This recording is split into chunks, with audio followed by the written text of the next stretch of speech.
next 9 months in class. We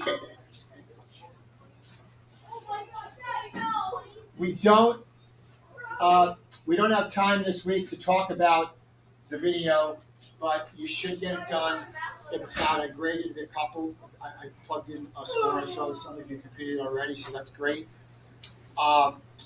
Miss Edgell yesterday, because you're the first absence of the year, let me just illustrate this to you guys.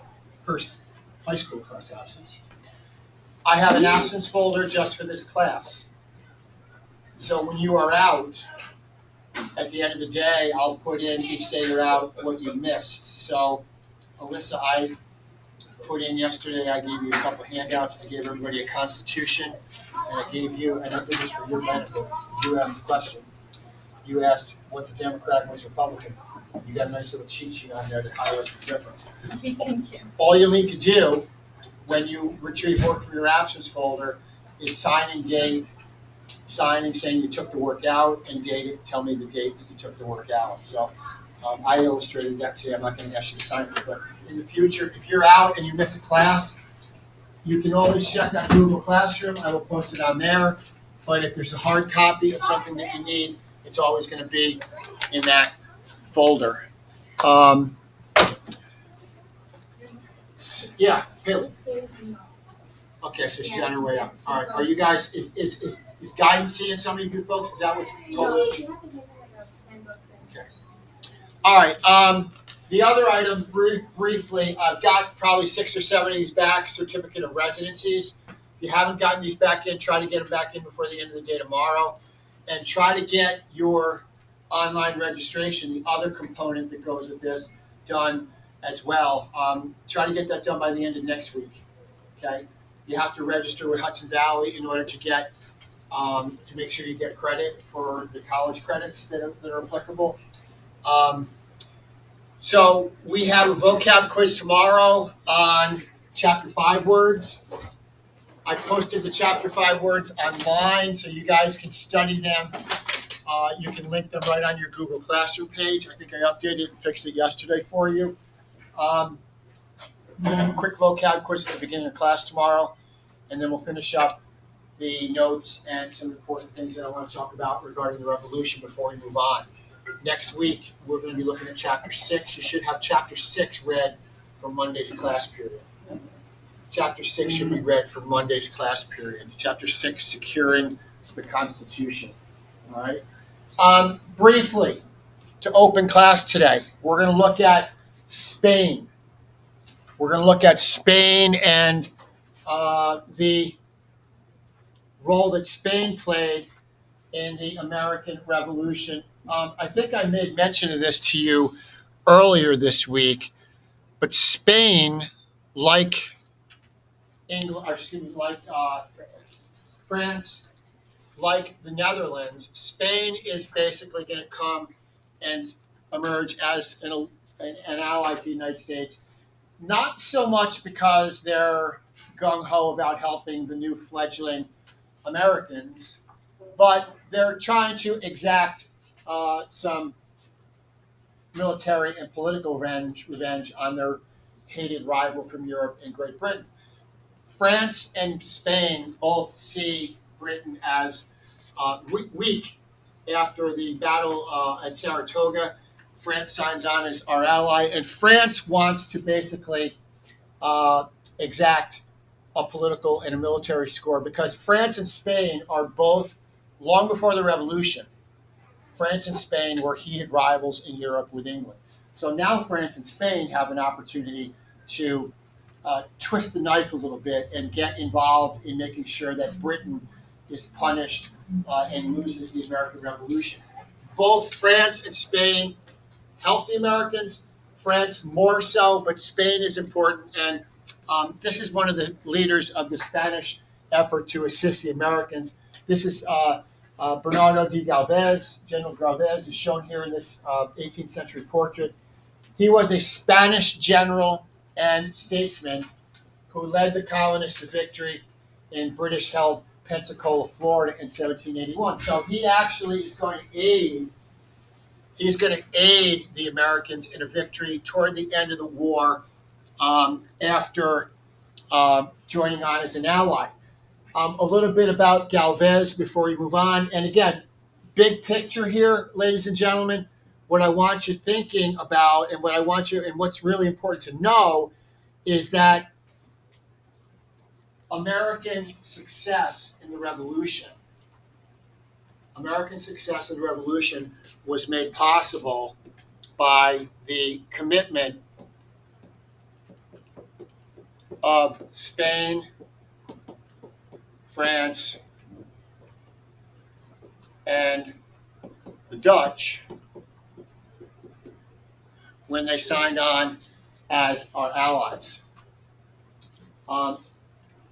The commitment of Spain, France, and the Dutch is going to make winning the revolution, I want to say easy, but easier for the Americans. And Galvez and Spain is going to play a role in that toward the end of the war. Without any doubt, France was the most important ally. Spain is probably number 2 in terms of degree of importance. But nonetheless, we're going to spend a moment talking about the Spanish contribution to the success of the Americans. Galvez, okay, he was the governor of Spanish-controlled Louisiana at the time the war was going on, and he played a pivotal role in supporting the U.S. during the war. Spain forged a formal alliance in the U.S. in 1779, and this is important because Spain doesn't sign on as our ally until France has signed on as our ally. France kind of takes the first step and openly becomes our ally, and it isn't until France becomes our ally that Spain says, okay, well, now France is on board. It's kind of like relating it to sports. In sports, when you're winning, everybody wants to what? Yeah, your team. Everyone wants to join your side. When you're winning and there's momentum in your favor, you're going to find it easy to find supporters. In sports parlance, in sports language, we call people who only follow a team when they're winning. What do we call people who follow a team just when they're winning? Bandwagon or front runners. Spain and France wait until it looks good for the Americans to win before they actually commit. France after Saratoga and Spain follows France. So both of these countries are helping to push back against their hated rival. They're doing it more because they hate England and less because of their love and support for the United States. But nonetheless, their effort is important. Okay, so Spain forged a formal alliance with the U.S. in '79, largely to push back against Britain.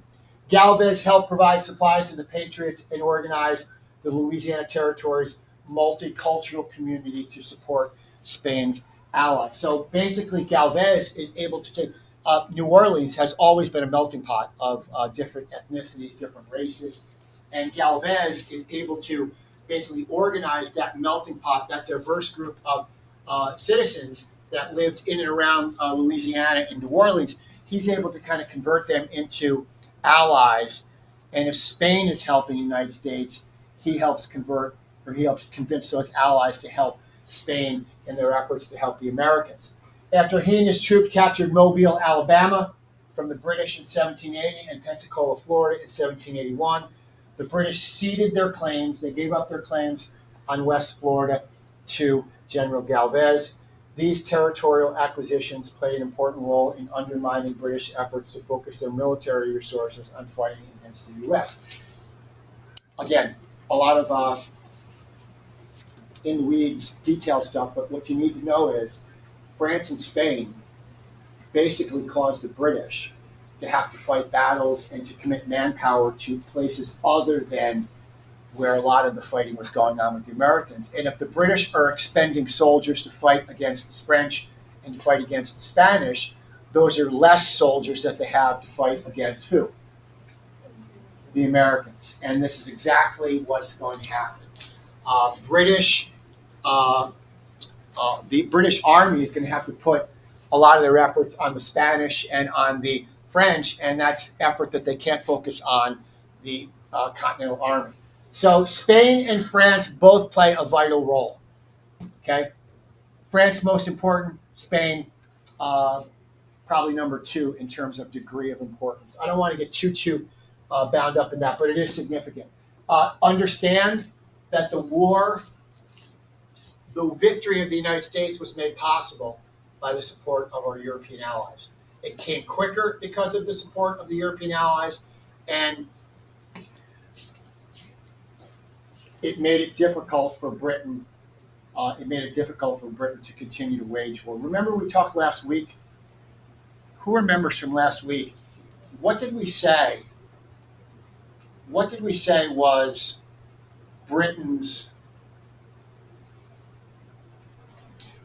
Why was England not willing to fight until the war was won? Why, if they had a bigger army and a bigger navy, which they absolutely did at every point in the war, why was Britain willing to surrender after Yorktown, which we'll get to in a minute? If they had the bigger army and the bigger navy, Palin, why would Britain give up the fight? Almost like they didn't want to just keep like wasting their time almost. Time and Supplies and cha-ching, cha-ching, cha-ching. War, we said, was what? Expensive. And fighting France and fighting Spain in North America is making the war even more expensive for England. And what we're going to see happen, Spain and France are going to help wear down the British and make them, the British are not unable to win the war, but the British become unwilling to want to continue to what? To fight, to spend money to fight. Okay, that's exactly correct. So let's take a look at the next slide here as we move on. We're going to get through most of this today and tomorrow. We're going to wrap up with the story of Yorktown, okay, the Battle of Yorktown and the Virginia campaign. I do want to take a moment on these slides to kind of explain what's going on. Nathaniel Greene, general from Rhode Island, is going to lead British General Cornwallis away from a British supply base up north, closer toward Greene's own supply network. And General Cornwallis is going to take the bait, and he soon found himself and his army situated on the Yorktown Peninsula. Now, I want you to look at this. The Yorktown Peninsula is going to be this area right here that I've got circled with the star. And the British Army in 1780 and 81 is going to be backed up against that peninsula. The whole contingent of the British Army is going to be on that peninsula. A peninsula is a piece of land that juts out into the water. And the reason that the British Army and Cornwallis are at that peninsula, they're waiting for supplies.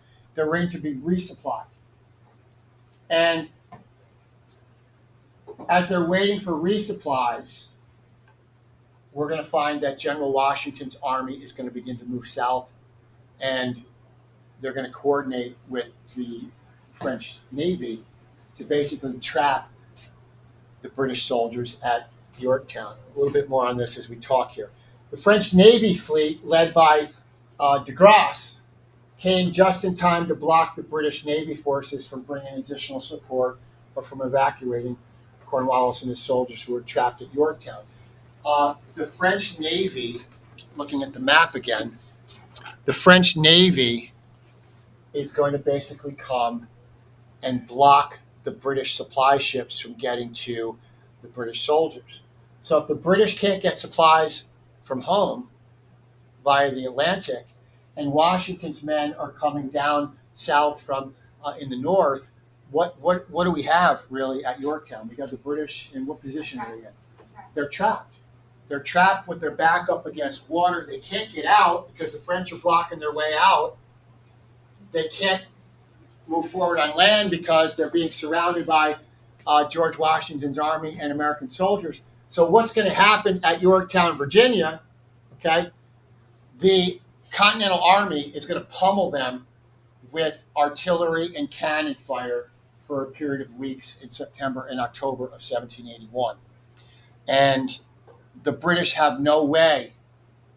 The British have no way of being reinforced. They have no way of escaping. And what's happening, if you can imagine, who knows what a concentric circle is? Concentric circle. So if you are, if this is Yorktown, let me do a little math. Let me do a little writing on here. If this is Yorktown right here, and this is going to be really primitive, but I think it will do what we need to do. It'll illustrate what we want to illustrate. Let's say that's Yorktown, okay? And out here is Washington's army, okay? And they're coming from the north. They're coming from the north. Yorktown and the British Army is here. As Washington's moving his men and firing cannon repeatedly at Yorktown, when the cannon fire stops, Washington and his men march even closer. And then they continue cannon fire. What's happening, the Americans are getting closer and closer. The American army is getting closer and closer to the British. And as they pound Great Britain with cannon fire, and the British can't resupply, and the British are running out of ammo, and the British are running out of food, and the British are running out of fresh water, it's looking pretty perilous for the army. It's looking really perilous for the British Army under Cornwallis. So in October 1781, after being bombarded for a period of weeks, Cornwallis and his soldiers decide to surrender the army on October 17 of 1781. Now, I'll be right with you, Palin. That will effectively, the surrender of Yorktown by Cornwallis will stir into motion the events that will lead to the end of the war. There will be some sporadic fighting after Yorktown. There will be fighting in other locations, but effectively the war will come to a close with the surrender of the British Army. He wrote a letter back home, Cornwallis, and Cornwallis was mortified that he had to surrender his army. And the event was described when the letter got back to Parliament and when the letter got back to the King. It was described as the world being turned upside down. Here, the British Empire, the strongest army and the strongest navy in the world, was forced to surrender the bulk of their army at Yorktown, effectively ending the war and winning the revolution for the colonists. You had a question, Palin. I bet there was like other situations where like they were like put against the wall. So like why were they giving it all up like now? Like was their army just so big on this peninsula? Their army was they had almost 10,000 soldiers there on the peninsula, and more naval and more members of their navy as well.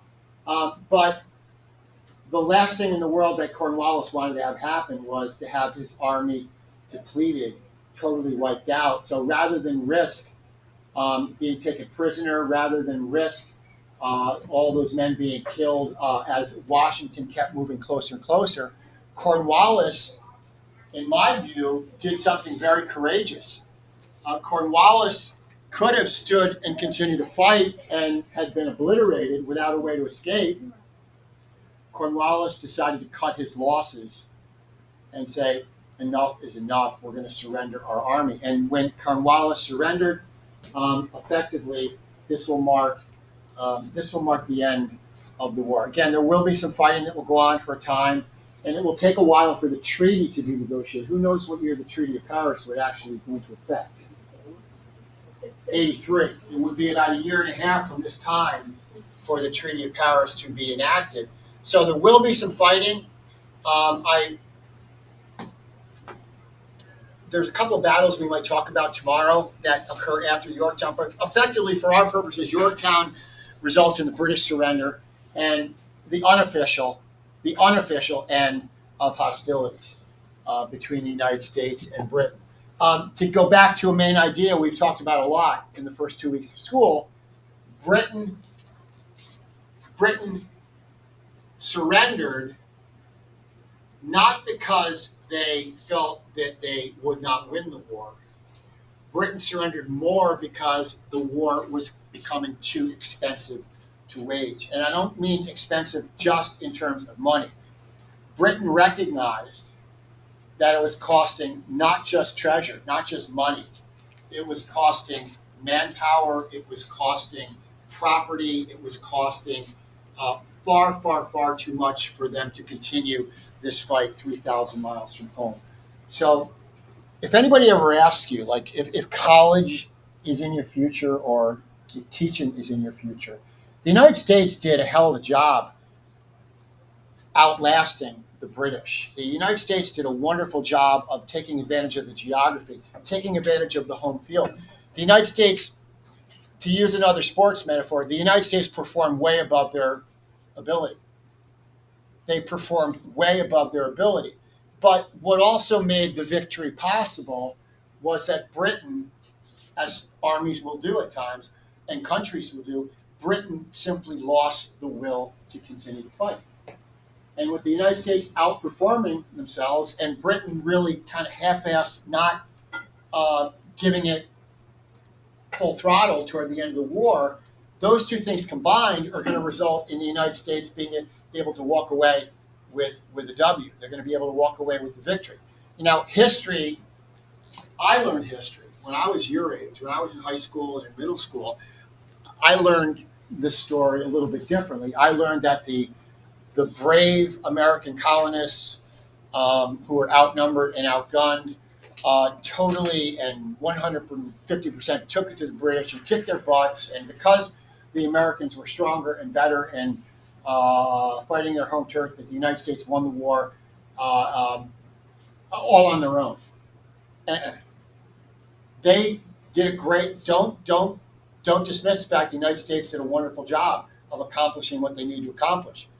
But Britain also played a role because Britain decided we want to wash our hands of this. Enough is enough is enough.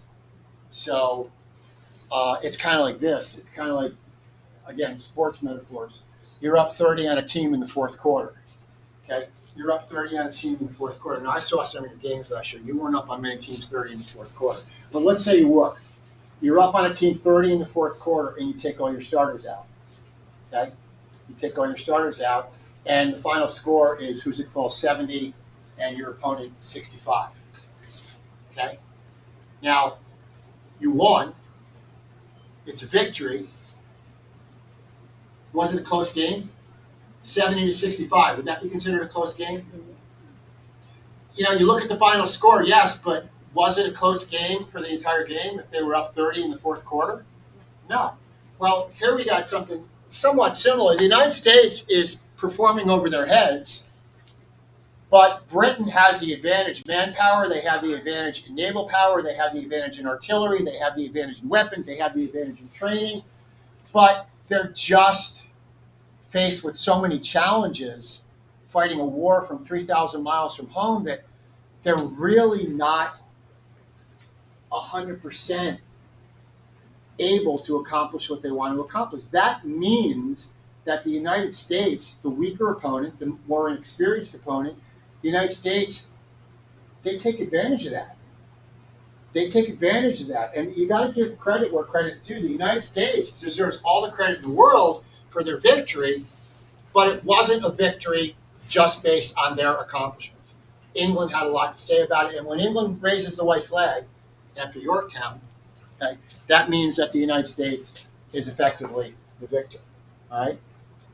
We'll see this in the Civil War too, and not to get too far ahead of ourselves. But if you fast forward to the Civil War in 1861, one of the goals of the Union at the start of the Civil War, one of the goals of President Lincoln at the start of the Civil War, when the war is being fought, the war. All Lincoln wants to do is bring the states that have left the Union back into the country. Lincoln wants to force the states that have left the Union to come back in. Lincoln and the North are faced really with a couple of options. They can take the war to the South and force them to come back in, or they can plead with the North to come back in on their own. If the war went on longer, how long did the Civil War go? 4 years. If the war went on longer than 4 years, it might not have been possible for the Union to force those states back in the Union because war, as I said, it's expensive. Same thing here, all right? Same thing here. Britain got tired of fighting. They got tired of the expense. They got tired of the drain on the economy. They got tired of losing human beings. They got tired of fighting 3,000 miles from home. They got tired of having to charge people taxes to pay for an expensive foreign war. So, Americans outperformed and did a great job of exceeding expectations. B, Britain decided we weren't committed to this after 1781. We're going to throw in the towel, and voila, you got a brand new country that's established. Yeah. I remember when I was reading the text, I saw this like it showed like a map of everywhere that people are. Apparently, like the United States is only like a little chunk of what the United States is now. Like, I thought that it only showed like more like southeast. After the American Revolution, we're going to see a map here in a moment. All British territory in North America becomes possession of the United States.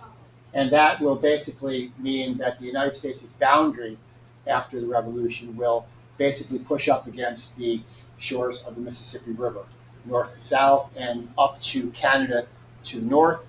And it will abut, our border will abut the northern tip of Florida in the south. So the United States basically doubles its size after the Revolution to include areas up to and including the Mississippi River. And that's important because not only is the size of the United States double when Britain is expelled, but that means that for Americans that are still coming or here and looking for land, that means it's an open invitation for them to do what? To keep settling west, to try to find more land, to keep moving westward across the continent. Good. All right, let's continue and talk about ending the war. All right. So the war ends, okay, and let's talk a little bit about the negotiations. Let's talk about problems with our allies, and let's talk about America entering into solo negotiations with Great Britain. So as soon as the war had begun, the United States had sent diplomats to England to work to try to end it and find a peace. So while the war's going on, the United States has people in England, negotiators, trying to arrive at a peace. To use a phrase that I use with my seventh graders, while the soldiers are fighting during the revolution, politicians, elected officials are fighting behind the scenes to bring about a peace. So they're kind of doing two things at once.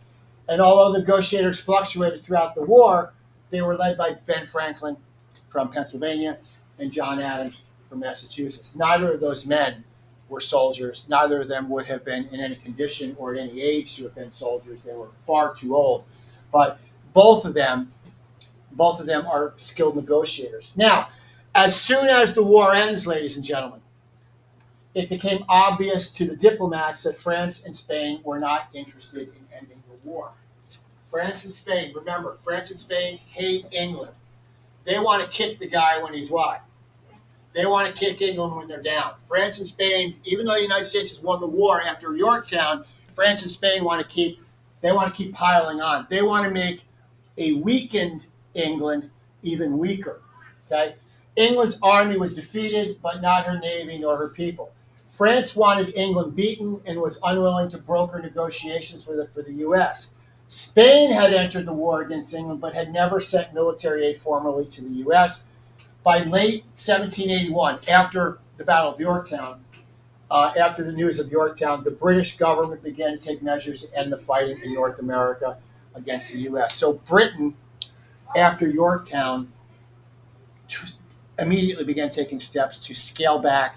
They weren't sending more soldiers. They were not sending more ammunition. They began taking concrete steps to limit fighting. Okay? They began to concentrate their resources on fighting their global war with France and Spain. So England is still at war with France and Spain. It's just that it's not taking place in North America. England's redirecting its energies in other places. Now, France entered into negotiations with England in 1782. France, year after Yorktown, France is sitting down at a table with England, and a committee of prominent Americans, John Jay, John Adams, and Benjamin Franklin, secured the Treaty of Paris, which officially brings the war to an end. All right. To recap the treaty, the U.S. benefited most. Okay, and I'll add stuff as we need to, but you can probably just look at your notes on your PowerPoint. Although the lack of clarity concerning the new nation's northern and southern borders led to trouble in the future, the British agreed, I've highlighted it, the British agreed to recognize the Mississippi River as the western boundary, giving up claims west of the Appalachians. Okay?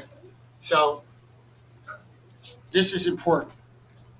Every piece of land between the Appalachians, and this is where the map will come in handy, every piece of land between the Appalachian Mountains and the Mississippi River is going to become U.S. territory. Not states yet, but U.S. territory. So here's the Appalachians, if you follow my hand. Appalachian Mountains go from Maine in the north to Alabama in the south. Areas west of the Appalachians that abut or rub up against the Mississippi are all going to become American territories. And that is the land that the British are basically ceding, C-E-D-I-N-G, ceding, or giving over to the U.S. Ironically, and not a surprise, Native Americans who occupied in large numbers these territories west of the Appalachians, they were not consulted, nor were they included in the treaty negotiations. So this is a treaty that's largely being brokered by Britain and the United States, and the hundreds of thousands of Native Americans who live in this territory that are going to be affected by it have absolutely nothing to say about the treaty. Not a surprise, okay? Not a surprise. Again, take note of that because that's going to be important moving forward. Native Americans are not going to be consulted on the treaty, and they're not going to be consulted on much with respect to American expansion across the continent. Washington surprised many. Now, this is George Washington is not only one of my favorite presidents, he's one of my favorite people, and one of the reasons, as a history teacher, Washington surprised many people when he surrendered his sword and announced his retirement to Congress in Maryland in December of 1783. Okay, the Treaty of Paris is in effect. Washington is the Washington's popularity after the American Revolution was so high off the charts that most people would have considered him a national hero. Most people would have a portrait of him in their homes. Most people thought that this guy was like God walking on water. That was most Americans' opinion. And I say that because at his high point, at a point when he was most popular, at a point when he could have, if he wanted to, assumed a lot more power and a lot more control and a lot more influence, Washington placed the sword on the table. He turned around and he went home to his Virginia plantation.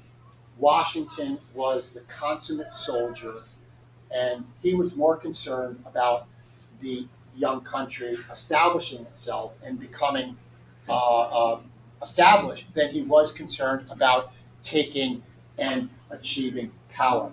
Here's an example, and this is important, especially in the world today. Here's an example of a guy, an individual that could have had power had he chosen to seize it.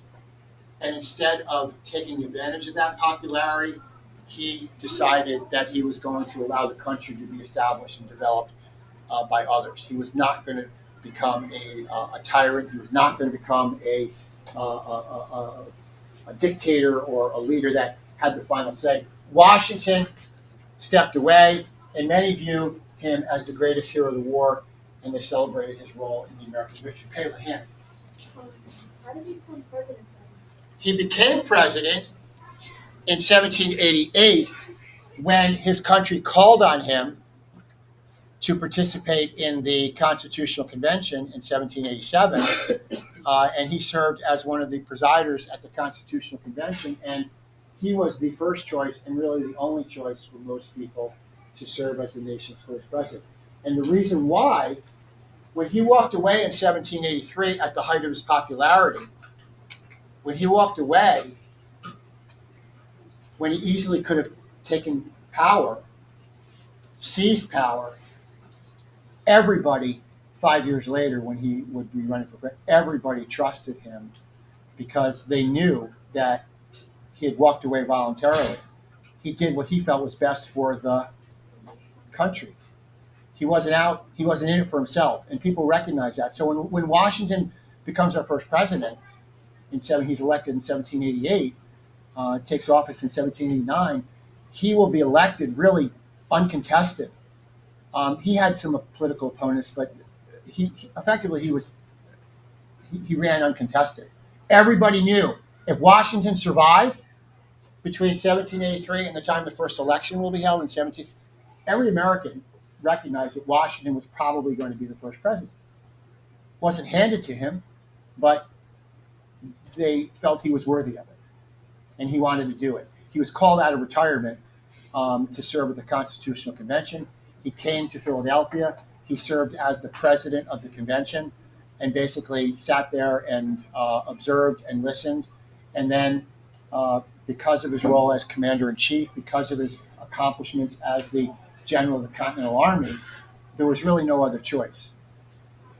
Washington was unique in the sense that he wrote the playbook for what a president would become. He, as the first president, who remembers from seventh grade,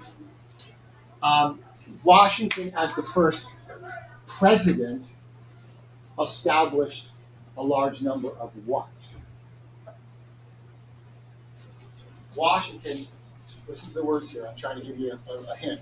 Washington, as the first president, established many precedents.